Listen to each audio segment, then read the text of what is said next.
నేను ఈ సందర్భంగా చెప్తా ఉన్నా, ఖార్గే గారు నువ్వే SC ST declaration Chevella declare చేసినావు. ఇప్పటికైనా రేవంత్ రెడ్డికి మొట్టికాయలు వేస్తావా, ఢిల్లీకి పిలిచి చెప్తావా, ఏం చేస్తావో చెప్పు. నువ్వు డిక్లేర్ చేసిన ఎస్సీ ఎస్టీ డిక్లరేషన్ ను వెంటనే అమలు చేయాలని చెప్పి మల్లికార్జున్ ఖార్గే గారిని నేను డిమాండ్ చేస్తా ఉన్నా. మరి ఒకవేళ ఖార్గే గారు మీ రేవంత్ రెడ్డి ఎట్లా చేస్తలేడు, నువ్వు కూడా చేయిస్తావా? చేయించకపోతే 4 రైళ్లు వేసుకొని ఢిల్లీకి వస్తాం, ఖార్గే గారు నీ ఇంటి ముందే ధర్నా చేస్తామని చెప్పి కూడా హెచ్చరిస్తా ఉన్నాం. లంబాడీలు అంటే ఇడిచిపెట్టరు, మాట ఇస్తే నమ్మకంతో ఉంటారు, మోసం చేస్తే ఎంతకైనా తెగిస్తారు, జాగ్రత్త అని చెప్పి కూడా నేను హెచ్చరిస్తా ఉన్నా. ఓపిక పట్టినాం, ఏడాది చూసినాం, 2 ఏళ్లు చూసినాం, 2.5 ఏళ్లైనా కూడా ఉలుకు లేదు, పలుకు లేదు, సప్పులు లేదు. తులం బంగారం రాకపోయే, పిల్లలకు ఓవర్సీస్ స్కాలర్షిప్ వస్తలేదాయే, కార్పొరేషన్లకు ₹1 నిధి లేదాయే, బ్యాక్లాగ్ ఉద్యోగాలు ఇవ్వకపోతే అంతా మోసం చేసిండు. తులం బంగారం అయితే పత్తనే లేకుండా పోయింది. ఆడపిల్లలకు స్కూటీలు బంద్ అయిపోయినాయి. మరి అందుకే 2.5 ఏళ్లు చూసినాక ఇప్పుడు ఇక ఉద్యమానికి బయలుదేరింది మా లంబాడి హక్కుల పోరాట సమితి. అందుకే రేపు గిట్ట నువ్వు ఖార్గే గారు రేవంత్ రెడ్డిని మొట్టికాయలేసి ఈ మేనిఫెస్టోని అమలు చేయించు, లేదంటే ఢిల్లీకి వస్తాం. తెలంగాణలోనే కాదు, భారతదేశంలో ఈ కాంగ్రెస్ పార్టీ లంబాడీలను గిరిజనులను ఎట్లా మోసం చేసిందో ఢిల్లీలో నీ ఇంటి ముంగట్నే ధర్నా చేస్తాం, నీ ఇంటి ముందే పోరాటానికి దిగుతామని చెప్పి కూడా నేను ఖార్గే గారిని సందర్భంగా హెచ్చరిస్తా ఉన్నా. ఓట్లప్పుడే వచ్చి వంగి వంగి దండాలు పెట్టుడు, డిక్లరేషన్లు ఇచ్చుడు, తండాలకు చేతులు జోడించుడు కాదు. ఓట్లయిపోయినాక ఇచ్చిన మాట నిలబెట్టుకోవాలి. నేను గుర్తు చేస్తున్నా, కేసీఆర్ గారు మనకి ఎన్ని పనులు చేసిండు. కేసీఆర్ గారు ఇచ్చిన ప్రతి మాట నిలబెట్టుకున్నాడు. ఆనాడు విద్యా ఉద్యోగాల్లో ఎస్టీలకు 10% రిజర్వేషన్ ఇస్తా అంటే కేసీఆర్ గారు 10% రిజర్వేషన్ ఇచ్చి చూపించిండు. ఇలా ఎంతో మంది పిల్లలు డాక్టర్లు అవుతున్నారు, ఇంజనీర్లు అవుతున్నారు, మన పిల్లలకు మంచి ఉద్యోగాలు వస్తున్నాయంటే ఆనాడు కేసీఆర్ గారు ఇచ్చిన 10% రిజర్వేషన్ వల్ల. మద్యం దుకాణాలు, ఏదైనా వైన్ షాప్ మన ఎస్టీలు లంబాడీలు నడపంగా చూసినామా?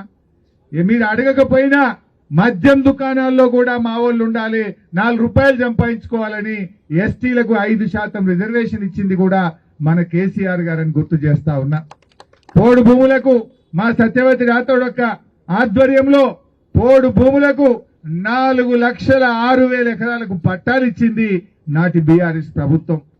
ఇలా పోడు భూములు రైతు బంధు వస్తున్నది, 3 ఫేజ్ కరెంట్ వస్తున్నది, బంగారమూలె మా వాళ్ళు ఇలా పట్టాలు పొంది పంటలు పండించుకుంటా ఉన్నారు. వీళ్ళేం చెప్పినారు కాంగ్రెస్ వాళ్ళు? పోడు భూముల విషయంలో అడ్డం పొడుగు మాట్లాడినరు. మేము వస్తే ఇంకా 10 లక్షల ఎకరాలకు ఇస్తాము అన్నారు. కానీ పొడిసింది అయితే ఏమి లేదు.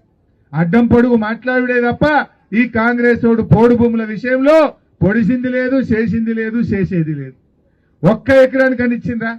ఆనాడు బీఆర్ఎస్ 4,06,000 1,50,000 రైతు కుటుంబాలకు పోడు భూములకు పట్టాలిచ్చి ఆనాడు కడుపున పెట్టుకున్నది, రైతుల్ని చేసింది బీఆర్ఎస్ ప్రభుత్వం.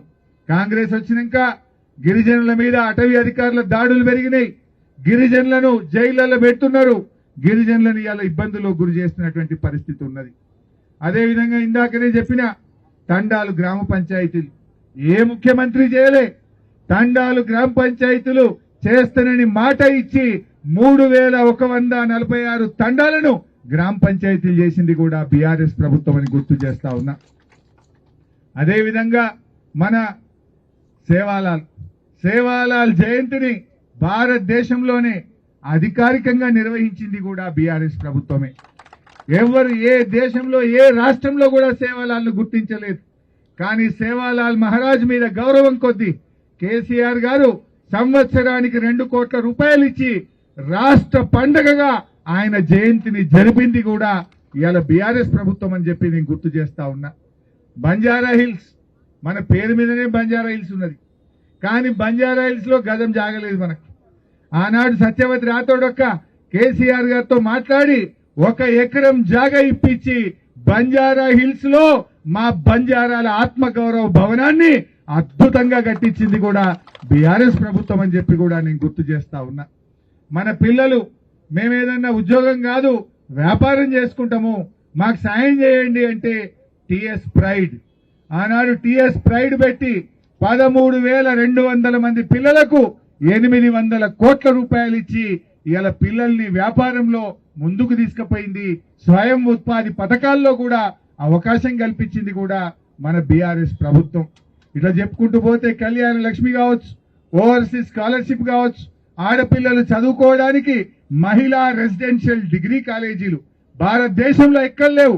ఎస్సీలకు ఎస్టీలకు మహిళా రెసిడెన్షియల్ డిగ్రీ కాలేజీలు పెట్టించింది కూడా మన బీఆర్ఎస్ ప్రభుత్వం అని చెప్పి నేను ఈరోజు గుర్తు చేస్తా ఉన్నా.